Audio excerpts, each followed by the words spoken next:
The stagecoach is coming in at 9. Everything is gonna be fine.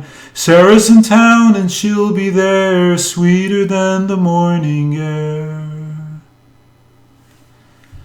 The child took a used piece of paper and a pencil and started making tick marks on the paper.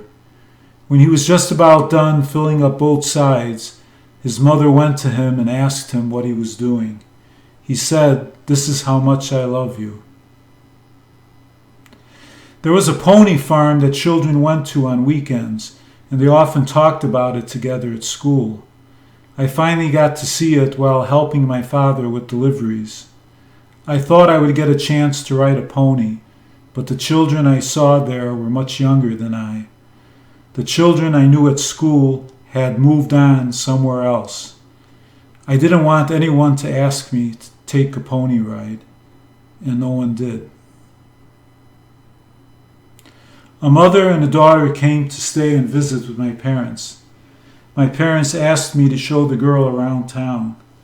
I didn't know what to say to her, so we just walked around. Then a storm started to approach and hail began to fall. We ran for protection under a store roof. She was screaming and I took her hand and we ran as fast as we could, hiding under the roof as the hail pounded above. We were laughing so hard running home after it started to clear. The next morning I wanted to talk about what happened again and again, but the mother and daughter had gone. The mother was taking her daughter to visit some of her friends. They left us a basket of apples to thank us for our hospitality. The whole town wanted to witness the poker game. Tom Butler had cheated several leading citizens of their money and property and practically owned the town of Whispering Creek.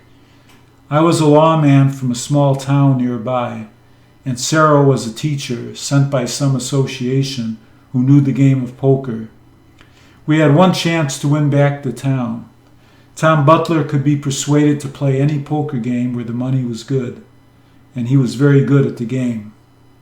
We talked him into a game, along with several other players, either out to help save the town or just to beat Butler. Even children watched the game from the rafters. As long as they kept quiet, no one thought to chase them away. In the end, Sara and I beat Tom Butler. Afterward, the cheers and congratulations went up. The saloon owner said to me, "I heard that you and Sara can look into each other's eyes and know what hand the other is holding. That's pretty good considering the number of different hands you can have." I whispered to myself, 2,598,960.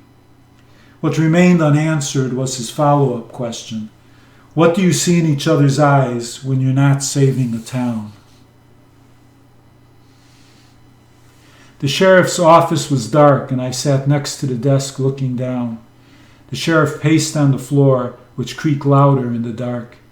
He asked me what she said. Then he paused and changed his question. What did you see in her eyes? I replied quietly, "She had to go." The sheriff stopped for a moment and said, "We have work to do. I'll meet you outside by the stable." I spent a few more minutes in the dark office alone, then got myself together and walked out into the blinding, hot, dry summer day that incinerated her memory. On a stage heading west, I tried to get the interest of a child passenger by saying, "I just thought of a new number, 32,762. He replied with disinterest, "I know all the numbers." I just smiled and ended the conversation saying, "I suppose you do." The stagecoach is coming in at 9. Everything is gonna be fine. Sara's in town and she'll stop by, brighter than the morning sky. Sara's in town and she'll stop by, brighter than the morning sky.